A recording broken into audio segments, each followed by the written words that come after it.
This week's podcast is sponsored by MPB, the platform to buy, sell and trade used photo and video kit. MPB has the UK's largest range of used photo and video kit with over 10,000 products on their platform. Go to www.mpb.com to find out more.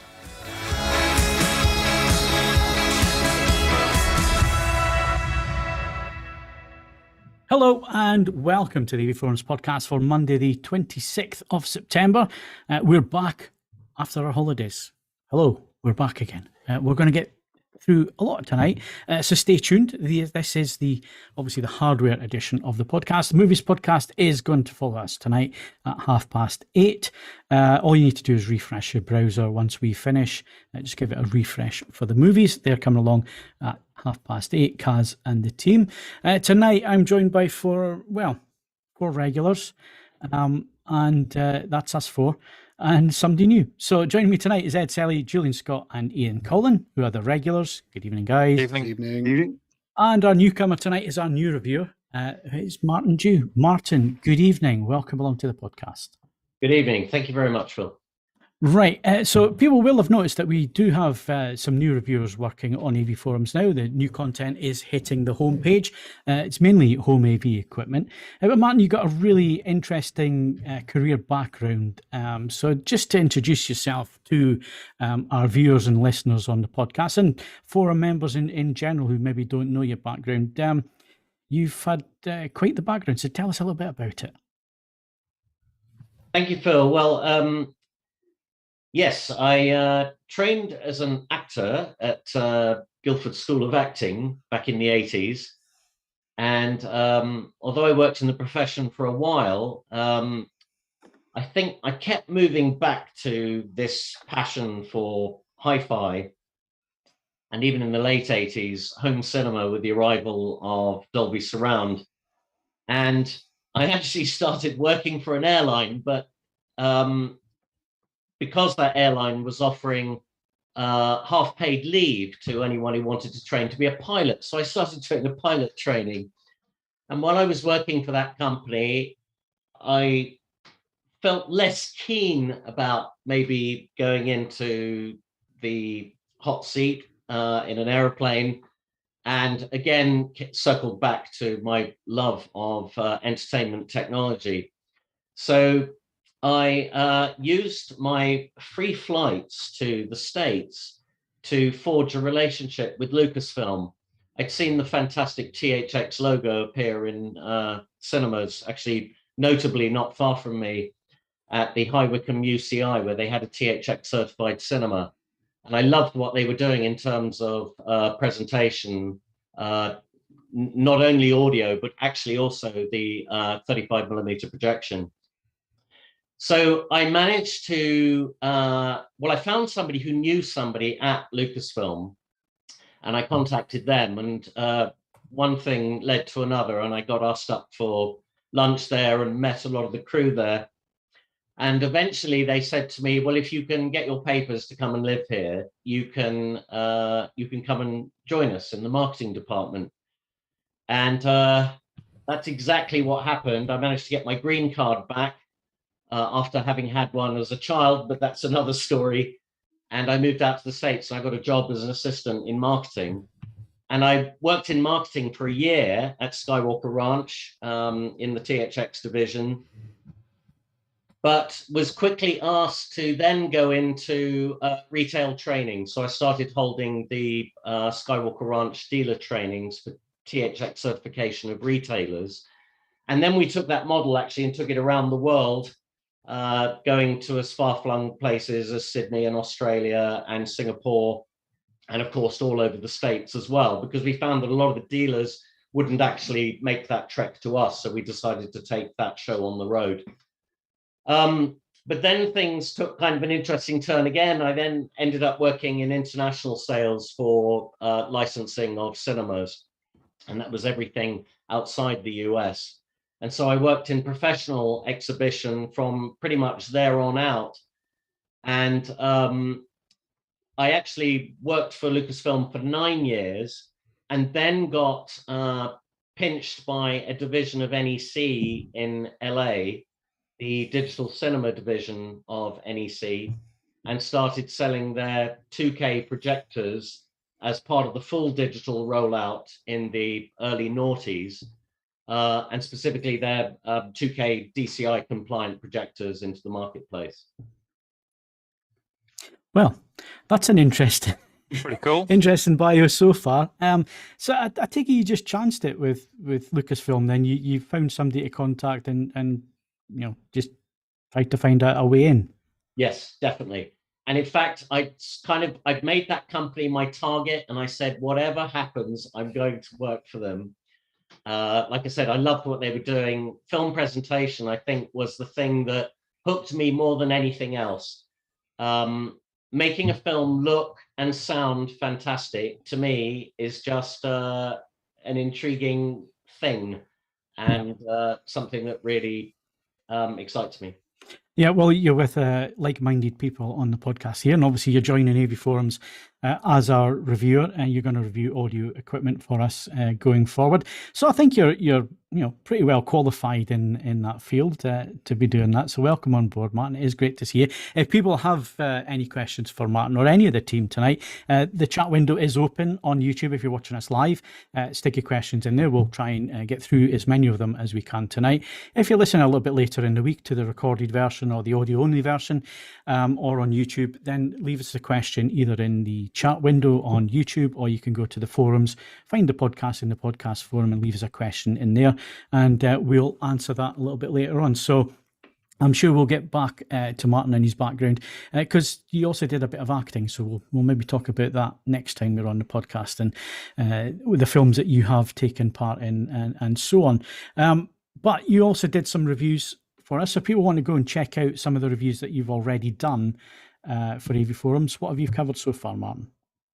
So far, I've only contributed two reviews: the Velodyne DB15 15-inch subwoofer, and the KEF KF92, which is kind of the top of the range of their middle order subwoofers, if you like. Yeah. So and obviously equipment incoming as well. So what are you looking forward to the rest of this month then? Well, I'm hoping, I know I'm going to be receiving the JBL professional monitors, the active monitors, the 4305Ps, and I'm also talking to Kaleidoscape in the States. I'm hoping to get a player and a server from those chaps. So it might be good to go through and see what the setup procedure is for that. I'm sure the audio and video is going to be stunning, but it'd be nice to see what that setup procedure is. It's an expensive piece of kit, though. Well, I know there's a lot of interest on that in the forum, so that's definitely something, if we can pull it off, we will have a look at that. We've been trying to get Kaleidoscape in for a while, so yeah, looking forward to that one. So like I say, Martin, welcome along to the team. Like I say, chat window's open, and tonight we're going to be talking about, obviously, news. So Ian's around for the AV HiFi news. I'm going to be looking at the Philips 48-inch OLED 807 TV. Ed is looking at the neat Petite. I always want to say Reet Petite, but neat Petite, classic Standmount speakers. Ed's going to be looking at those. We're going to talk about some astronomically priced luxury hi-fi and AV kit. It's not a new thing. There's been around for a long time, but we're going to get into that subject tonight, as well as Jules is going to look at video processors. Again, an area that does get a little bit neglected. We're going to go and cover that. Is there still a need for a video processor nowadays, like a standalone video processor, or do displays manage to do that themselves these days with the latest silicon on board? We're going to get into all of that tonight, but before we get started, we're going to talk a little bit about what you've been up to recently. So let's go to Jules first. Jules, obviously Martin was mentioning certification for THX and so on. We first met on a THX calibration course. It was one that we put on for AV Forums 2011, a long time ago. At JVC's headquarters in the UK. That's right. So that was 2011. It was Greg Lowen that took that. Yep. So Greg was the chief instructor. Now Greg's moved on because THX they no longer do their certification program for video calibration. So it's now PVA. Is that correct?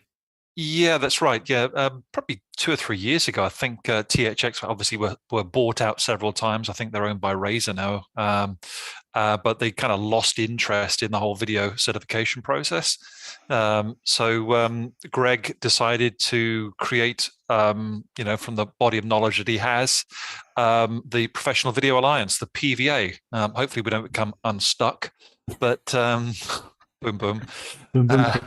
Yeah, but I'm now a co-instructor with the PVA, and it's a slightly different angle than the THX program had, because this time around we are dealing a lot more with the professional community in terms of colorists, DITs, working on that side rather than in the sort of the home cinema side of things. We still do train anybody who wants to come and train, but for example, this last week I was in Amsterdam. Having a fun time. We had a bunch of international colorists from Sweden and Portugal and Germany, and having a fun time calibrating all kinds of displays, projectors, grading monitors from Asus, Dell, using DaVinci Resolve to do 3D LUTs and so on and so forth. So that's Professional Video Alliance. We are, as I say, moved into the not exclusively, but more into the professional end of things. No, it's good to hear that the training is there for the professional side of things as well. It tends to be some markets that get forgotten about.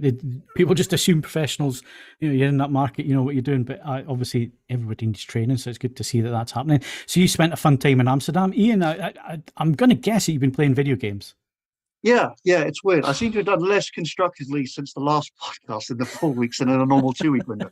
So I haven't really been playing too much. But just to keep you short, I got back into Battlefield 2042, which is still frequently awful, but occasionally brilliant. So it's kind of still kind of growing on me a little bit. So I've been getting back into that. And also to fix my Power Wash Simulator itch after I completed that. There's a new game up on Game Pass called Hard Space Shipbreaker, which basically just equips you with a cutting tool and a grappling hook, sends you into space and asks you just to break down spaceships. I don't know what it is about doing menial tasks for fun. Have you played Trombone Champ yet? I've seen too many. I haven't played it, but I've watched a lot of videos, and it's still up there. It looks tremendous. I want a review of Trombone Champ, please. With video of you being a trombone champ as well. I'd nail it.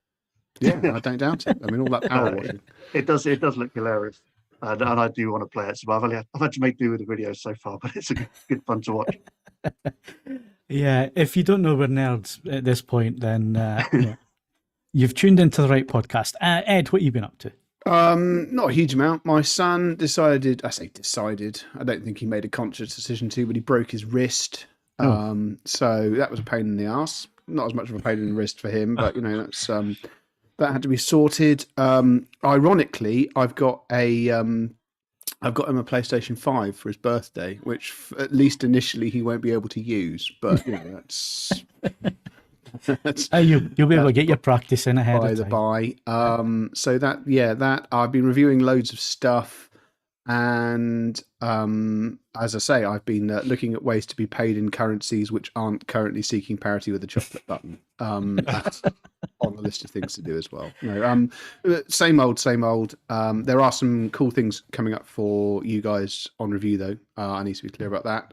But yeah, for the most part, it's been relatively normal, except, and I sympathise entirely with Jules at this point. I'm assuming your missus is she largely mended now? She's on her way. She's walking again. Yeah. Well, I mean, obviously mine can walk, and he has one functioning arm. But I mean, he regards his parents as bloody valets at the best of times. So he's really settled into that with a vengeance. So, I mean, he did have he had to go to casualty to establish the wrist was broken, and then to cap off a perfect day for him, he then smashed the screen on my old iPad Pro, which I let him use, and he was so utterly spent, I didn't even have the heart to shout at him. So it's been an expensive month. Yeah, it's been eventful. So I think I'm the only one that actually went on holiday during our holiday break. But there you go. I went to the island of Harris and Lewis, Lovely. It's easier to get to Vegas than it is to get to Harrison Lewis. So it was a long drive up to Ullapool, which is right up in the Western Highlands, right up the top of Scotland. Overnight stay there, and then it was a 3-hour ferry ride over to the island. We're there for a week. Just used a little Airbnb rental as a base. Spent most of the days out and about exploring. Absolutely fantastic. If you've never been, if you like stunning scenery and history and all that kind of thing, and just beautiful countryside, highly recommend. It's worth the hassle. Even when it rains, it just makes things more dramatic. It's just stunning, absolutely stunning. And the beaches, you would think you were in the Caribbean. Golden beaches, aqua-coloured water. Just amazing place. So if you've never been, highly recommend it. So we're there. Any midges, Phil? Not too bad, actually. First night we were there, we got attacked. It was all right. The rest of the week, it was a little bit of a wind, which kind of takes them away a little bit. And it wasn't too warm. I think we got the attack on the first night because the person with the Airbnb cut the grass basically before we'd arrived, and I think that's what it obviously raised them up from the ground again. But it's just cracking. You ever get the chance to go, I highly recommend it. And it's bigger than you think. You think it's an island, it's kind of be that big, but we went from one end to the other, and it took most of the day to get there and get back again. So yeah, I'd recommend it. But back to do what we do, which is audio-visual stuff. So I guess we better get on with the show. If you'd like to support the AV Forums podcast on a regular basis, then why not become a patron? Head over to patreon.com/AV Forums to sign up. You can also make a one-off donation through the Super Chat or via streamlabs.com/AV Forums. All donations help us to improve the website and the podcasts. Thank you to all our supporters. Yeah, we're having a little laugh here because, like I promised you on the last podcast that we did, we hadn't mentioned any of the competition winners for most of this year. We're going to do that tonight. There's no hardware competitions to enter at the moment. That will change in the next week or so. So stay tuned to the competitions page, avforums.com/competitions. Keep your eye on there. There are lots of movies to go and win. In terms of hardware, we should have more competitions coming up. But we've had lots of winners. Now, I was going to pick on Ian here and get Ian to read the whole list, but I'm not going to do that. We're going to do a round robin, and each of us is going to read one of the lines from the running order. So make sure you got the running order open, guys. So we're going to go to Jules first. Okay. Take the first one, Jules. All right. D. Beavers, Foster 1984, and Wiggins each won a fabulous Valencia home cinema recliner worth £1,400. That's a great prize. Yeah, excellent prize. Well done, guys. Wes 68 won a Rotel 811 tribute and CD11 tribute bundle worth £998. Martin. Yes, so Hoorah for the Proletariat won a £400 Stone refurb voucher. Ed. AG_Puscat won a pair of Polk Monitor XT15 high-resolution compact bookshelf loudspeakers, courtesy of Peter Tyson. Go on then, Ian. Okay, Ungreat, John Dickinson, Absolute Reality, Flying Dutchman 2, Mike HB and Paul Mellor between them won a combined total of £2,000 worth of vouchers to spend at MPB. Well done, guys. Jules. Yep, Netley won an Atlas EOS Modular 4 power conditioning block worth £900. Well done. Jim Reaper, he won a Triangle, is it Alera? LN01A and turntable hi-fi system worth £799, courtesy of SCV. Martin? Clunk, Harken 321 and Devindav 00 each won a £100 gift card for brawnaudio.com. Ed? Welsh Brad won a 2 terabyte Humax Aura 4K Freeview Play Recorder and Humax Wi-Fi Smart Plug bundle worth £294. Ian? Russ 66, Chris Cole and Custard Bomb have each won a £100 gift card for www.pure.com. Jules? Uncaged Fish, Mr. Twinkle, and John 5 John each won a £100 gift card for teacaudio.com plus a Teac Recording Tomorrow Volume 1 album. Excellent. Peter 58 won a Denon Home 250 wireless speaker, which was worth £449, courtesy of AV Online. Martin? No, you're on mute, Martin. Sorry, thank you. Peter 58. Am I on there? Or the next one? Next one. So good you won it twice. Sorry. Susie QT won a deluxe headphone stand worth £49.99. Excellent. And then Megabyte, because it's not Megabyte, won a KEF LS50 Wireless 2 all-in-one system worth $2,500, and that's a hell of a price. Oh. Ian. Chowney, Sinar, and Nick Parks have each won a Violet Smart Switch Light Home Control Panel worth £169. Jules. I think it's Saint Blob won a pair of Monitor Audio Silver 50 7G speakers worth £575. Sing, Nortor1 and Bobis, always better than a Scottish accent, Bobis, each won Earfun Free Pro 2 earbuds worth £70 each. And finally, Martin. And finally, Stutto won a Denon AVR X1700H AV receiver worth £599, courtesy of Peter Tyson. So well done, everybody who won the hardware competitions there. I hope you enjoy your prizes. And like I say, keep an eye on the forums. And we should have some competitions coming up. We also have a new patron, Eddie555. Eddie, thank you very much for your patronage and coming on as a patron. It is appreciated. All the support you guys give us, it does help us improve the podcast. We do promise it will improve at some point. And obviously we can add more editorial, like bringing on new reviewers like Martin. So it really is appreciated there. Right, let's move on to some AV news and some new AVRs. We haven't had new AVRs for a little while. Ian, so tell us all about them. Yeah, primarily two kind of corresponding announcements, one from Denon, one from Marantz, two closely knit brands, of course, so there's some similarities between the two. But to quickly cut through the list, Denon were first up with their announcement last week, which includes 4 new AV receivers, along with a new 15-channel AVC A1H amplifier. That amp will set you back £5,999. The AVR is slightly more affordable, starting at £799 for the S Series AVR S970H, which is a 7.2 channel model. And the other 3 AVRs come in the X Series, starting with the X2800H, which is priced at $869, and they go up to the X4800H, which is a 9.4 channel solution, for £2,199.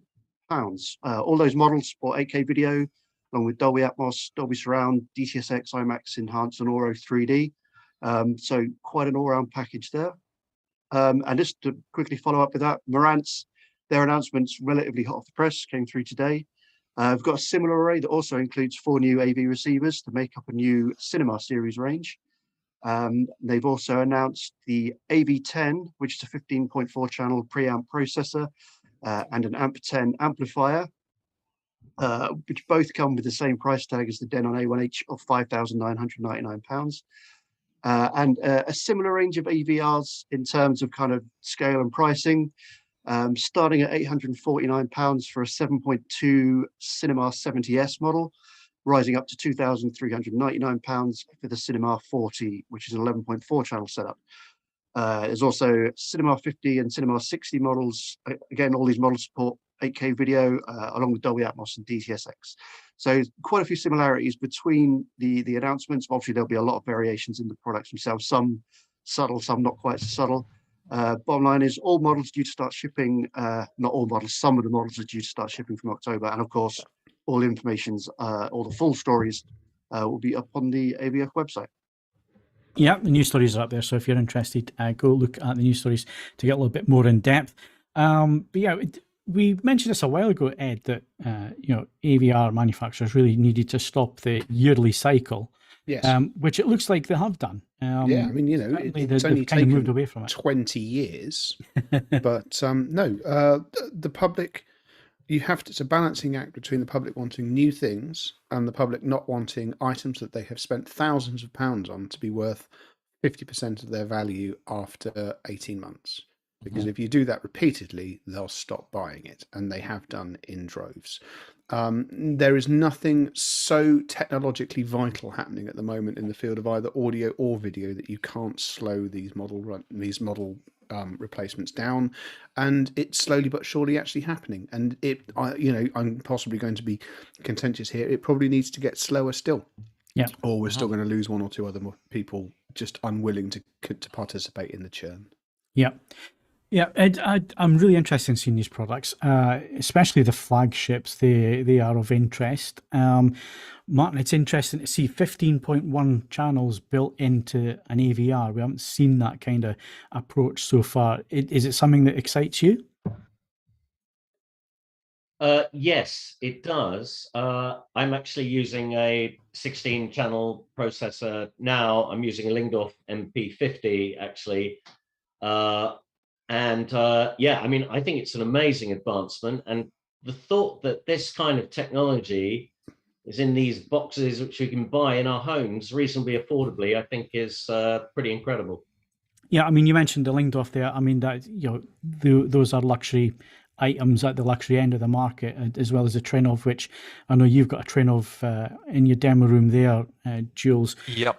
But moving further down, in the price range, making it a little bit more affordable. I mean, 5,000 quid, 6,000 quid, it's still a lot of money, but it's not nearly as much. It's half the price at Lingdorf and the Trinov. So it does open it up a little bit more, and it's products that we haven't seen for a while. I believe, Phil, is there a move to direct now? The There top is, end yeah. of the Denons as well, which it really interests me as well. Yeah. Dirac, Canned it kind of, Odyssey. the Canned Odyssey, they've gone with Dirac, and Yeah, I think that's a good move on their part. It is a good move. Yeah. I think just from a marketing point of view, it already puts a big tick. And I mean, Arkham went that way. Last 2 years, Arkham have been that way. NED, they go Dirac as well. So they had to do something. I think they had to get rid of Odyssey and move on, which is a shame because Odyssey really started it all off. Really, it was Tom Holman that started that. Being the first doesn't guarantee survival. It doesn't, no. This. But that I still remember that process. I was sent that for review many moons ago, and it was a game changer back then. But things do move on, and if you're interested in that, we interviewed Tomlinson Holman for that. He was one of the inventors of that through a university, if I remember. And it's really interesting tech. But like we say, it's moved on. So that's Denon and Marantz, new products. If you want to see more, avforums.com homepage. The news stories are up there. Go and read them. Ian, anything else? Just another company updating its product line is Acoustics, who announced 3 new subwoofers for its Selley HT lineup. The all-new flagship model is the HT 1510 Predator, priced at $17.99, which comes with a new 1,000-watt amplifier and a 15-inch carbon glass cone driver.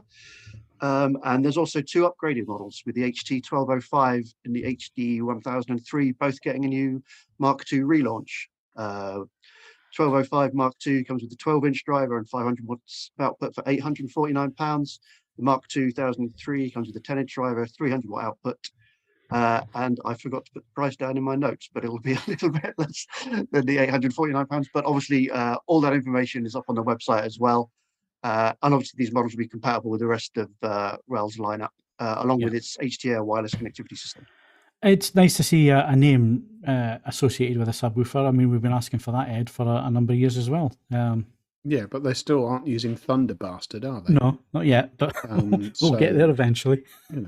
But Predator, it's not bad, but it's. I mean, Thunder Bastard. Let's face it. If that's the not messing around school of subwoofer naming.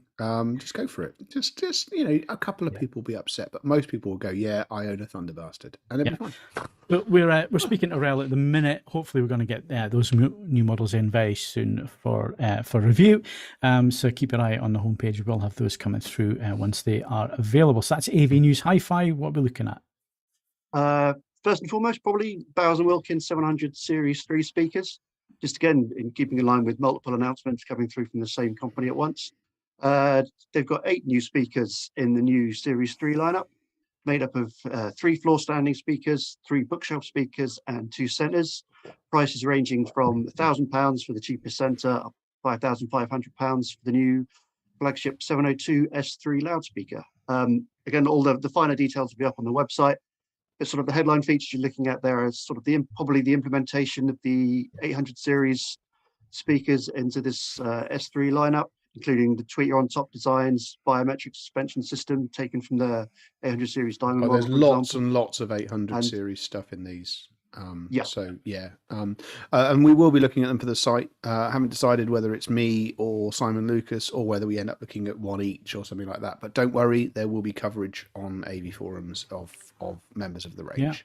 Yeah, I'm hoping to hear them next week. I'm going to go and spend some time down at Bowers next week. I'm going down to make a video, hopefully get the factory tour and see the production line as well, and get a listen to the 700s as well while I'm down there. It's part of a thing where I've had an invite to go to Philips actually. So I'm going to Philips this week in Belgium for 2 days, and then over to Bowers and Wilkins next week to get the sound side of things. And there'll be a video coming out about my little visit over there and down to Bowers. So I'm looking forward to that and looking forward to hearing these, because it's been a while since I've actually spent some time with Bowers speakers, so that'll be interesting. And there might be a little surprise, so stay tuned, because there might be another product coming that you don't suspect from AV forums being reviewed. So stay tuned for that. Power washers. Yeah, it's inevitable. Almost.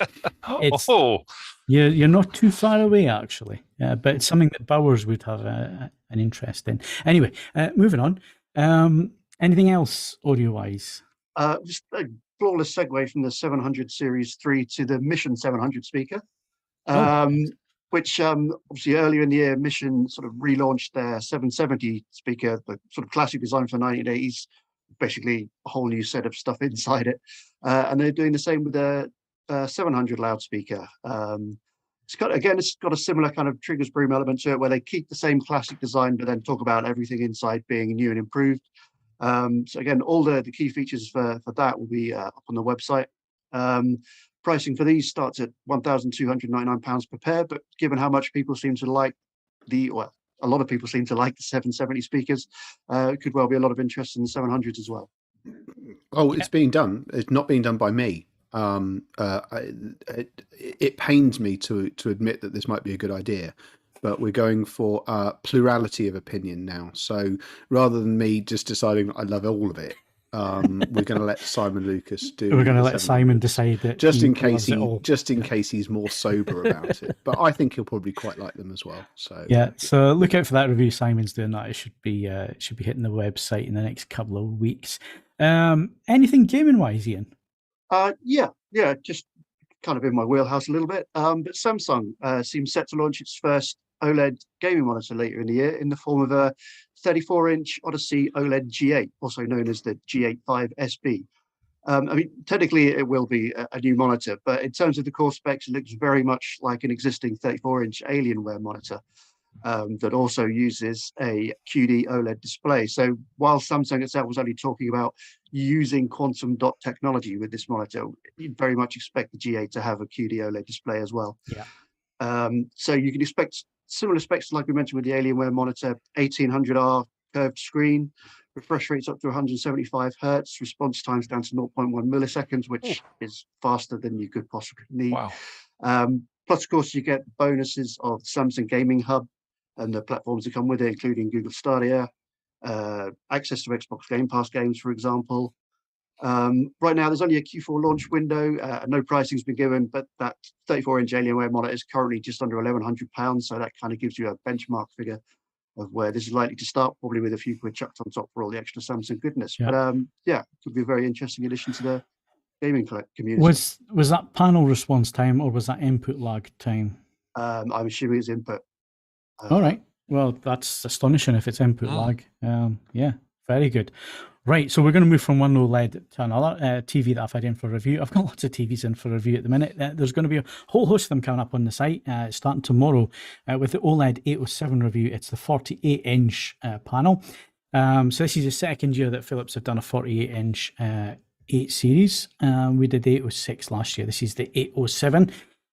So what's different? Well, it doesn't get the OLED EX panel from LG Display with the heat dissipation layer. The 48-inch doesn't get it. The 55 and above does. So there is a little bit of a difference between the 807 products based on screen size. But it does have HDMI 2.1 on 2 of the inputs. It does do 4K 120 with VRR at full resolution, which is good considering it's using the SoC from MediaTek. Obviously, 2 inputs, one of them being EARC. If you need EARC, you're down to 1 HDMI 2.1 input. So you need to bear that in mind if you're going to use it as a gaming monitor, and it's the right size for a gaming monitor at 48 inches. I did also set it up as a video editing monitor while I was doing some video work and so on.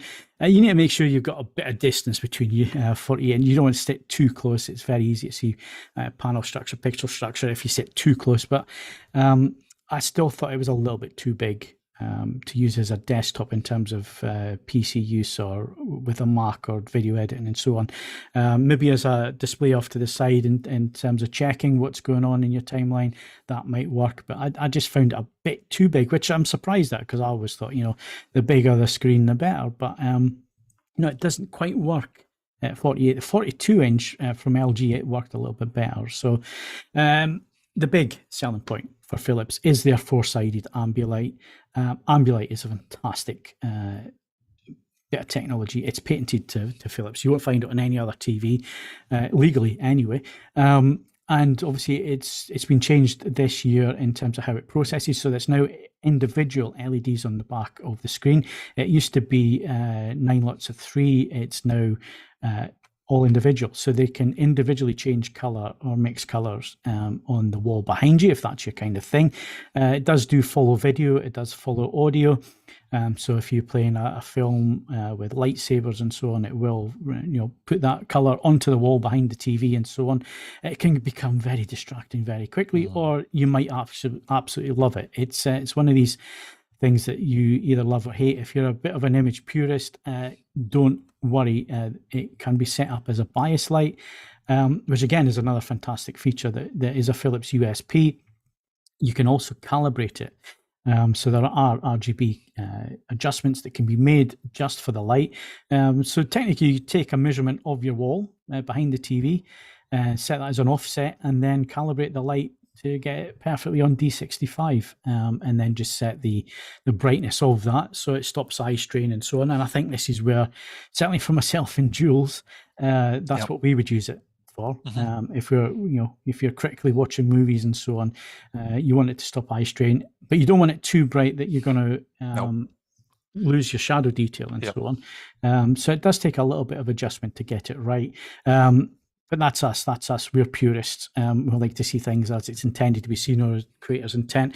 There'll be lots of you out there that just want it to follow the video and give you that effect. And it is immersive, and especially for gaming, Ian, playing games on it, and whatever color is it, whatever side of the screen reflected on the wall behind it, it does add a little bit of immersion. So I totally get that. I totally understand it. And I have sat and watched some TV with it following video, and I can see the appeal in it. It's not for me, but then your mileage is, it could vary as well. The other thing that's great about Philips TVs is it supports all HDR formats. So HDR10+, HDR10+ adaptive, Dolby Vision, HDR10 and HLG. It does them all and supports them all, which is great. Another good thing from Philips as well is it doesn't just do Dolby Vision. It will give you DTS sound as well, which a lot of TV manufacturers have actually moved away from supporting DTS. This has DTS Play-Fi on board, so it will support DTS sound as well as multi-room audio systems and so on. So yeah, it's a great little TV. It's cracking in terms of accuracy. It's got filmmaker mode on board. It's also got IMAX enhanced preset. I couldn't figure out what that's doing. It looks the same as the Expert 1 and Expert 2, which used to be the ISF modes. So they have been renamed. One thing that AV Forums members will be interested in is we did a couple of shootouts with Philips over recent years, and they always put the TV in vivid mode and did one part of the shootout in vivid mode, and people were always a bit confused as to why that was. And it's basically because Danny Tak, who's their picture guru master behind the scenes, so he does all the video processing and so on. All the things that myself and Jules don't like is what Danny does, but he does it really, really well. And their vivid mode was always better than everybody else's vivid mode in terms of it wasn't over the top, and it tried to be a bit more balanced and a bit more neutral, but that little bit extra brightness. Well, they've done away with vivid mode because they asked AV Forums members at these shootouts what they thought, and the overwhelming feedback was that they didn't like the name vivid mode. So it has been changed. Vivid mode no longer exists on Philips TVs, which I think is a good step in the right direction. It's now called crystal clear. So crystal clear mode, and standard mode has also disappeared. It becomes eco mode. So it's nice to see Philips are listening. They're still doing their own thing, which is not necessarily what enthusiasts are looking for, or image purists are looking for, but it's great to see them listening to the market, listening to AV Forums members, and changing things around where they think it's going to make a bit of difference. So like I say, it's accurate out of the box in filmmaker mode to D65 white. Grayscale tracks incredibly well out of the box. Even Rexon 9 color gamut for SDR content, it was very close in terms of saturation tracking, a little bit oversaturated on red, but most TVs do that, especially these LG panels do oversaturate on red out of the box. But of course, it's got the ISF modes, which are now called expert modes, so you can go in there and calibrate them manually. There is autocal, although it's still not working at the moment, but I do believe that Portrait are sorting that out, and it should be making its way onto CalMan very soon, so you can use autocal. But I did a manual calibration. So delta E errors down to 0.5, obviously visual. Right. The threshold is 3, so that's well under. Gamma track nicely to BT 1886, so gamma was excellent. And then color, Rexon 9 color, very, very good. Just needed a few tweaks, mainly fixing the white point a little bit, and then just bringing the saturation in a little bit on red, and it very accurate. Obviously, you don't have the color volume that you would have with a QD OLED. Again, there's only certain content that you're really going to notice the differences there, and probably in a side by side to see the absolute differences in that. So, as a WRGB OLED, it is incredibly good. Right. So, the main thing, and I'm going to wrap this up quickly because the review's going out tomorrow. So if you want to see the review and take it all in, you can do that. But HDR results, it's always the thing that people gravitate to first these days. So like I say, the 55-inch and larger do have the OLED EX panels with the heat dissipation layer. This one doesn't. As a result, peak brightness on a 10% industry standard window is 547 nits, and 119 nits at 100%, which is where you would expect it to be with this panel type. Didn't see any surprises there. Obviously with the smaller window sizes, so 5%, 2%, which is more in line with what you would see on screen with small areas. You're looking at 640 nits, which is a little bit brighter there. So not too bad in terms of peak brightness. And as I always say, peak brightness is not the be all and end all when it comes to an HDR image. There's a lot more going on there. And in terms of wide color gamut, it does DCI-P3 incredibly well as well. Saturation wise, it tracked the points correctly where they should be. Tiny little variances in hue and so on, but more or less where it should be. 74% XY and 80% UV in terms of BT 2020, and 97% and 99% in terms of P3. So good wide color gamut coverage there as well. So cracking TV. It's got the new Gen 6 P5 processor. If you like your edge enhancement tools and your over sharpening and all the rest of it, it will do all of that. It can also get incredibly accurate. So a cracking little TV. I've scored it at an 8 out of 10, mainly because it misses out on the OLED EX. But if you're looking at that kind of panel size, it's ideal for gaming, PC monitor, or in a smaller living room, or you just don't want a big screen. You want something that's a little bit more reasonable size-wise. And obviously the USP there is Ambilight, which you don't get on any other TV. So a gaming input lag, 15.2 milliseconds, which is, it's not too slow. Most people wouldn't notice that. And like I say, 2 HDMI 2.1 inputs, which did measure out at 48 gigabits per second. So they are full bandwidth. And I think that's about everything, really. Go check out the review if you want to get a deep dive into that. I believe I did about 4,000 or 5,000 words on this one. So I don't think I missed anything. So you can check out the review if you're listening live as of tomorrow, which is Tuesday. That review should be up on the website. So that is the Philips OLED 807. It got a recommended batch. Let's move on and talk about some HiFi. So Ed, there's been a lot of comments recently, a lot of news stories actually hitting AV forums about products with some pretty large price tags. Now, it's not a new thing, but in the current climate where we've got a cost of living crisis and everything else, people announcing loudspeakers at 40 grand a pair, just for, not even a pair, it's a center channel speaker from Macintosh at 40 grand. What are these companies thinking? They're thinking two things. The first is a deliberate thing. When you are confronted with financial uncertainty, if you are a long-standing company with a significant client base, you can, if you like, it's the equivalent of doing a sort of solid investment thing. A small percentage of your clientele are utterly immune to financial catastrophe. I mean, statistically, one or two of them might have their circumstances changed if they've bet on the wrong horse. But for the most part, they ride out these things completely oblivious. So if you've got these things, and I need to stress that they don't, as a percentage case, have a significantly higher margin than more affordable items. They do cost a lot to make. Oh, another cat's joined. That's what the noise is. But the result is that you just end up making, you end up making a significant amount of money out of this, limited number of clientele. There's something else which is more accidental. Some of this is done as a sort of precautionary measure when things get tight, but actually the development times for these things, and this is the same with so many luxury goods, when most of these expensive items that have appeared in the news on AV forums in the last couple of weeks actually appeared first, or actually began their development rather, things weren't anything like this would all be pre-COVID. This would be, to say nothing of recent conflicts or anything like that. So you actually start making these things when you're feeling flush. And then sometimes they end up launching at entirely the wrong time. Cars are very good for that. HiFi is less affected by this. But essentially, what you're looking at is a combination of pragmatism or cynicism. Your mileage may vary as to which one you want to call. And also the fact that when a number of these things began to break cover, or began to be developed rather, things looked rather less catastrophic than they do now. The one thing that's worth pointing out, and I don't want to pick out any particular news story on this measure of making extremely expensive things, it works if you've been around for a very long time. So a number of the brands that have announced expensive things this time round, these are long-standing companies with a strong existing client base, and there's absolutely there's a number of people that will buy these items. If you're a brand new company launching into the current climate with something extremely expensive, I wish you the very best of luck, but I don't know how that's going to go.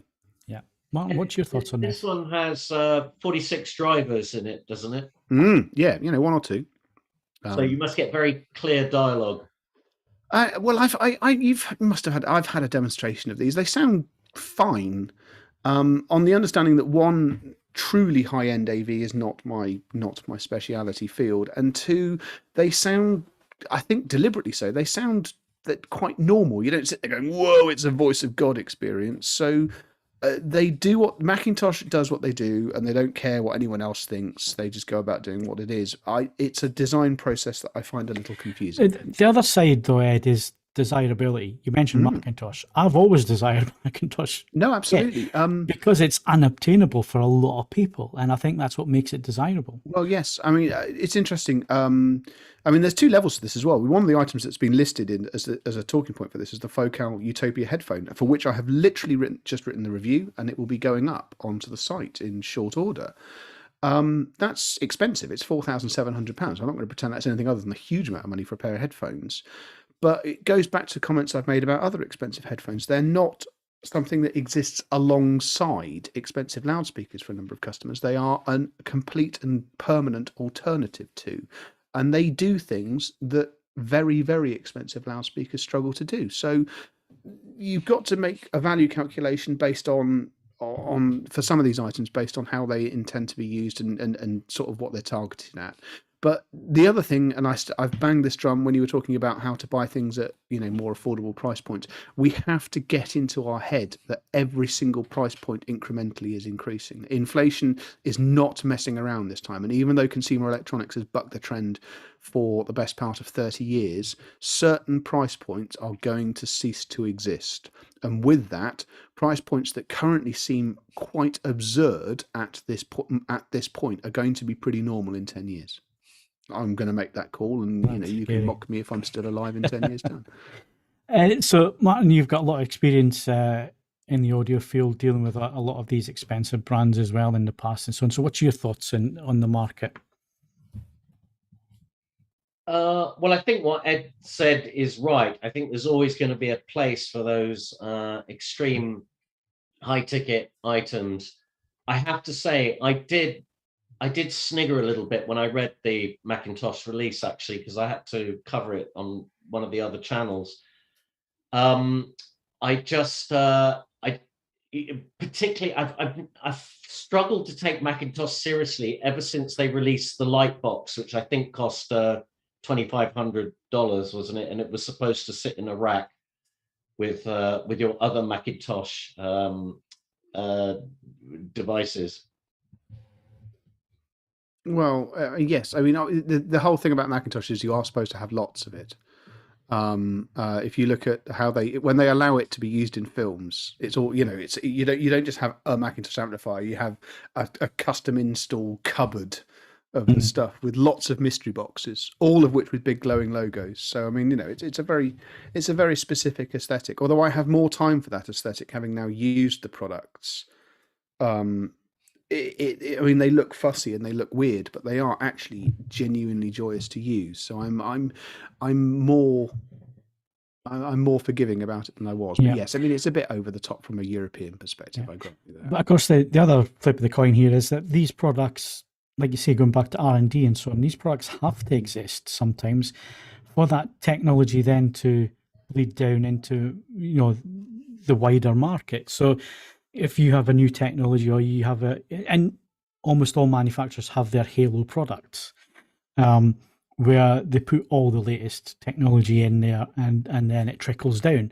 So these, they have to exist. They're not in huge numbers, but people are interested in going out and buying these, and it's something that certainly when I used to cover a lot of the custom install market, it's surprising how much of another level there is when it comes to this hobby that we just don't get to see on a regular basis, because it's it's by word of mouth and so on, and dealers that you've probably never heard of that are selling a lot of this high ticket stuff on. So there is a whole new world out there, another world out there that you don't see on a daily basis and so on. No. And this is where a lot of this product tends to live. And it is amazing how some of these manufacturers do make stuff which really does sound fantastic. I mean, I know there is the law of diminishing returns, but some of the stuff is absolutely mind-blowing as you go up the scale.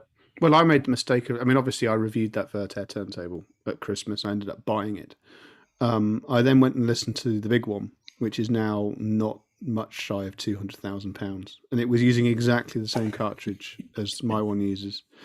And there was a version of mine next to it, and it was irritating how much further it went. I mean, I'm not suggesting that I'm going to trade in my house for it, but no, nevertheless, the law of diminishing returns infuriates me because it moves further up than I had considered that it was. It was a thing. And I think for a lot of us AV enthusiasts as well, a lot of us do this as our living and so on. But for a lot of AV enthusiasts out there, it's kind of like car enthusiasts as well. You want to know about the luxury items. You want to know about, if you're a car enthusiast, you don't sit on the toilet reading about MPVs. Exactly. So you want to see these. They're aspirational products, and they have to exist. And it's great that these products still exist, and hopefully will exist into the future, because it gives everybody an idea of what is possible. Jules, any input on this one before we move on? Way out of my price league, but. Yeah, I mean, as you say, that end of the market is pretty inflation proof. There's always going to be people around paying 40% tax. Yeah. Sorry. Yeah. Yes. Nice one. Right, Ed, Neat Petite classic Standmount speaker review. It's up on the site. Give us a So quick I'm going to be overview. really, really brief about this. Everything's up on the site. It's a long review because it's not a complicated thing, but there's a lot to talk about because it's utterly sensational. This is where hi-fi reviews are always going to infuriate the TV people. I'm not talking about the TV reviewers; they're at peace with me now. But actually, in measurement terms, I promise you can buy speakers that measure better than this for £2,000. They will have a better bass response. They'll possibly be more linear in room, all manner of things. I promise you, after 15 minutes, provided that you don't have a hanger to fill, you won't care. And even if you regard yourself as a measurement fanatic, you won't care. They're just an utter joy. And also, I mean, we've got more retro speakers coming up. As I say, with the Mission 700s, they're going to be covered. There's another pair turning up from PSB, which look like they've dropped out of the hole in time from about 1974. This is also retro. I mean, it's exactly the same size as the original Neat Petite, and it's a 30th anniversary present to itself. But there's no compromises here. It's an absolutely relevant product for people who do not care at all about retro, and it looks modern, it feels modern, it behaves in a perfectly modern way. All it does in terms of being retro is it just channels the joy of the original.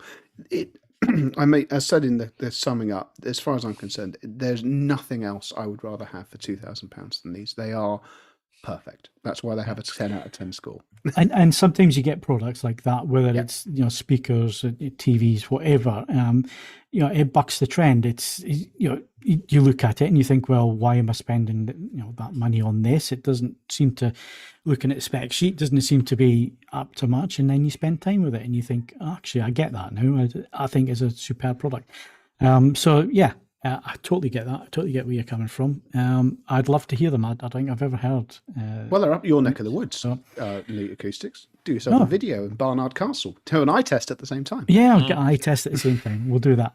Right, so let's move on. Let's move back to video just to wrap up tonight. We're going to talk about normally video calibration, but we're going to talk about video processors and video processing.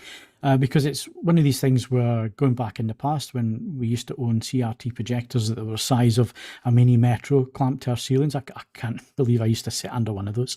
Video processors were a big thing. Line doublers were a big thing. We've moved on. Silicon's moved on. We can get TVs that do incredible upscaling and video processing. We were discussing the Philips earlier with their P5 Generation 6 processor and so on. So in terms of Lumagen and MadVR and other companies out there who are still making these standalone boxes, are they still relevant, Jules? If you have a projector, absolutely. The big difference is going to be dynamic tone mapping. Most projectors don't have that built in. Most projectors, they don't have Dolby Vision. So they're going to struggle. The light output on a projector is nowhere near what it should be in terms of HDR reproduction. And the video processor is going to frankly do a much, much better job getting that picture on your screen. And it is transformative. So tone mapping, absolutely for projector.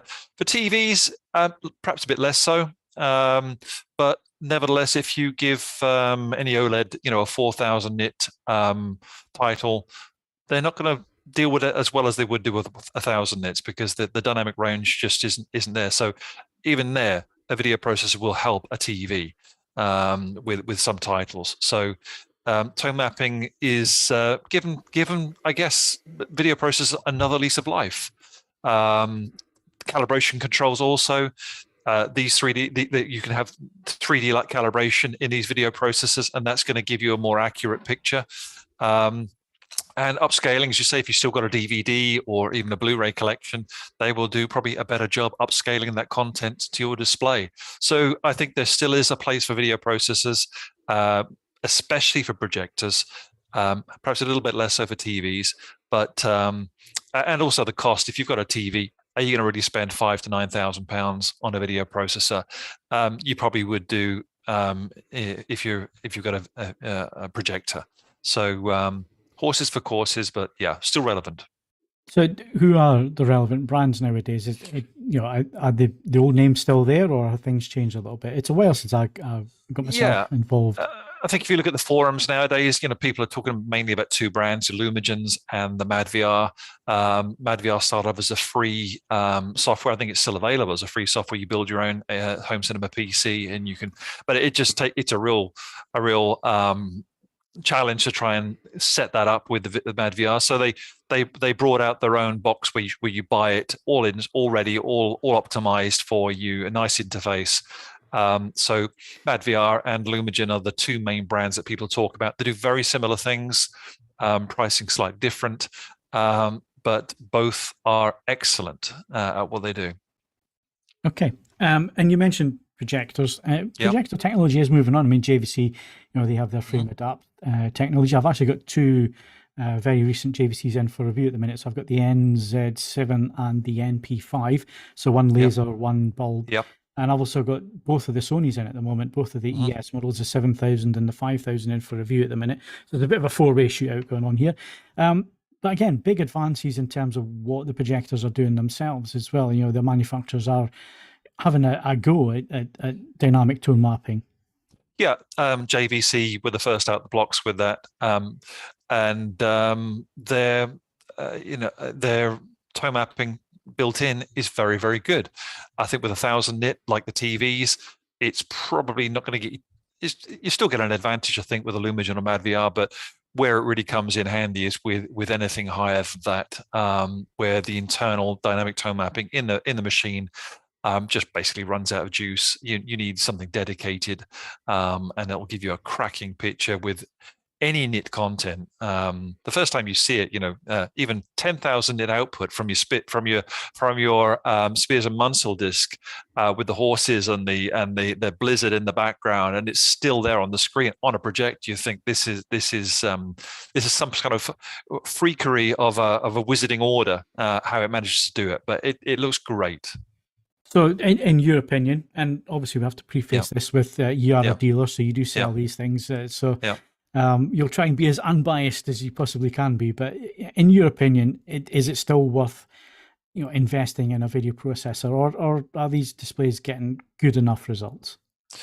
It depends what you mean by good enough. I think we're, home cinema enthusiasts are always in that pursuit of, to get it as best as you can, and we're always trying to flog, one of your firstborn children, whatever, in order to try and achieve that. So I would say definitely you've got a projector. If you add one of these, it's going to take it to another league. Regardless of what projector it is, it's going to be a good investment. But of course, it's all on budget, isn't it? Yeah. Well, there is that as well, and we're not talking about small change when we're talking about the new Sonys and JVCs either. They're all quite pricey, but the performance is there, so you can look out for those reviews as well, and that stuff's all being done at the moment. So I think we've covered more or less everything that we need to cover in terms of hardware. We're going to do Ed's album playlist and vinyl. Ed? Yeah, I'll keep this brief. Album of the, however long it's been since the last podcast, Editors, a band I am hugely fond of. They had, and I'm willing for people to argue with me on this one, I'll fight you all. They had the best 3-album run from albums 3 through 5 of any British band this century. And I'm quite happy to defend that under any circumstances. So they've had a great run. This is a bit odd. This is like essentially they listened to mid-period 9 Inch Nails and thought, there's some mileage there. And sometimes it works beautifully. The opening track is absolutely sensational. There are some other good tracks on there. When it really doesn't work, it's really almost unlistenably bad. But it's ambitious. It's good to see a band 7 albums in trying to do something new. As you can see, for people watching, it's available on vinyl, obviously, but it's available on all of the major streaming services. And I think, I admire them for continuing to push, for continuing to try new things. So that's very, very good. There is a vinyl copy here. It's not the vinyl release of the month, because the vinyl release of the month is a band I'm hugely fond of, and not just because of their name. They're called The Comet Is Coming. They are a modern jazz band. Don't let that put you off. And this album is called, and I'm not making this up, Hyperdimensional Expansion Beam. And if that isn't a cause to buy it, I don't know what is. But it's on Impulse Records, and Impulse are like Domino. They put a bit of effort into the quality of their pressings. So it sounds very, very good on vinyl. Of course, if you don't want to entertain that sort of thing, it is on all the major streaming services as well. I would say if you think that your system is good at actually resolving things that sound like absolute chaos, you'll want to try this, because if you have electronics that don't make sense of things, it just sounds like a soundtrack for a Luc Besson film that hasn't been made yet. So I love it. I love all of the stuff that they've done. It's well worth a listen, but it is a testing piece of music. Playlist is much more comforting. Once again, it's Qobuz because they're the only people doing effort. And I looked at all the major streaming services. Can we not do Qobuz again? It's like, no. They've done some cracking playlists recently, but 70s rock deep cuts volume 1 is 2 hours of 2 hours and 20 minutes of just joy, basically. And the great thing is, if you like some of the things you hear here, if you can then go on to, if you are a turntable user, you can go on to Discogs and you can pick most of these up for sensible money. And they're all from the golden age of record mastering, so they're all immaculate pressings, usually absolutely flat as a pancake and extremely quiet with it. So yeah, I've thoroughly enjoyed listening to it. Your mileage may vary, but as I say, there's not a huge amount going into playlists at the moment, but I would say that Qobuz is still the pick of the pack for that. So those are the recommendations for this podcast. Okay, thanks, Ed. It is appreciated. I'll try and get round to listening to some of your recommendations this week. Right, to wrap up, before we quickly answer some of the questions, what have we been watching? What do we recommend people search out and watch? I'm going to say Frozen Planet 2. You can watch it in UHD on the iPlayer. Stunning. Absolutely stunning. As all these things usually are, the cinematography is absolutely amazing. Some of the drone footage is astonishing, what they've managed to do with the technology. So if you're into that kind of thing, you want to see spectacular visuals and so on, it's on BBC right now. And it's about the only thing I have watched recently. So that's my recommendation. Jules? Yeah, I've been away, not had a chance to watch too much TV, but I've watched a couple of movies. 3,000 Years of Longing, Idris Elba, Tilda Swinton.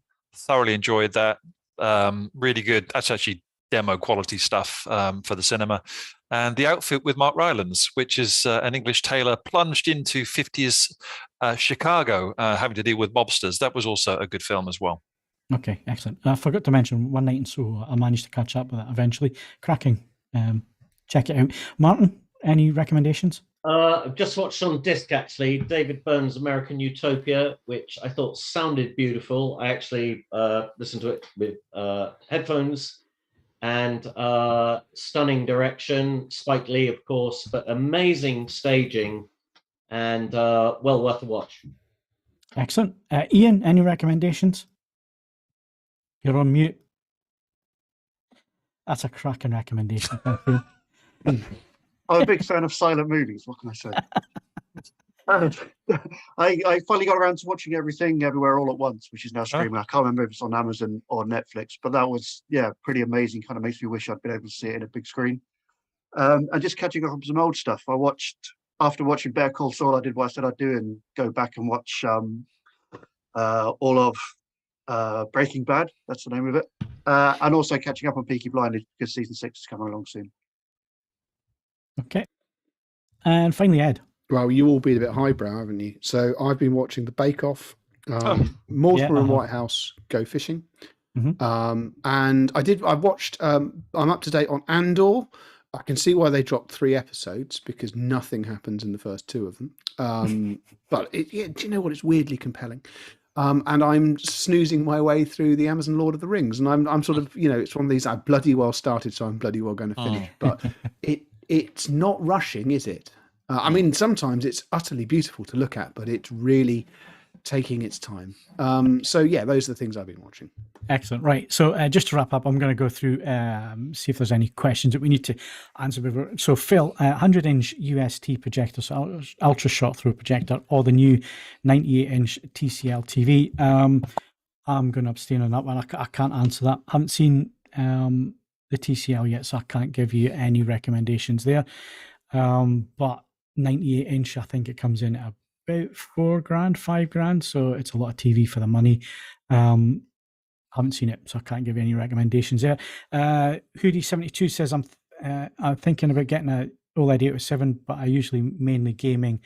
Will I get burning? The risk of burning, as long as you make sure you use all the mitigation that's built into the panels these days. Don't leave a static image on for hours on end on a high brightness mode. You'll be fine. You shouldn't see any permanent burning. You may get a little bit of retention, but it should clear itself quite quickly. Will I be purchasing the new Ford Mustang Dark Horse Edition? No, but it's going to be 70 grand. There's no way I can afford Buying it. a center speaker instead. Yeah. But yeah, and to be honest, I don't think I like the new design. It might grow on me, but at the minute, not a big fan. And I think that's about it. 48-inch doesn't have the EX panel. No, it doesn't. Not with the heat dissipation layer.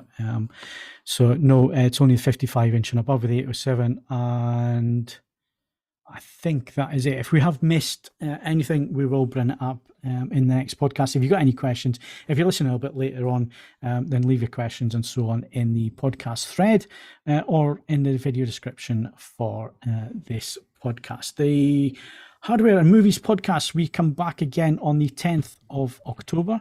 So we'll be around again then. And that's it for this week's show. So my thanks to Martin, Jules, Ian, and Ed. Thanks, guys. Cheers. And coming up next is the Movies podcast. And if you enjoyed this podcast, then please give us a like and subscribe to the channel. You can also hit the notification bell and it'll tell you when you publish new content. You can also follow us on Twitter and Facebook. You can bookmark AV Forums for latest reviews, news and video. And of course, if you listen to us on any of the providers out there and they allow you to leave a rating, then give us 5 stars. Unless it's out of 10, then you give us 10 stars. Thank you very much for watching and listening. And of course, join Kaz and the Movies team at 8:30 tonight. Refresh your browsers for the Movies podcast. Good night.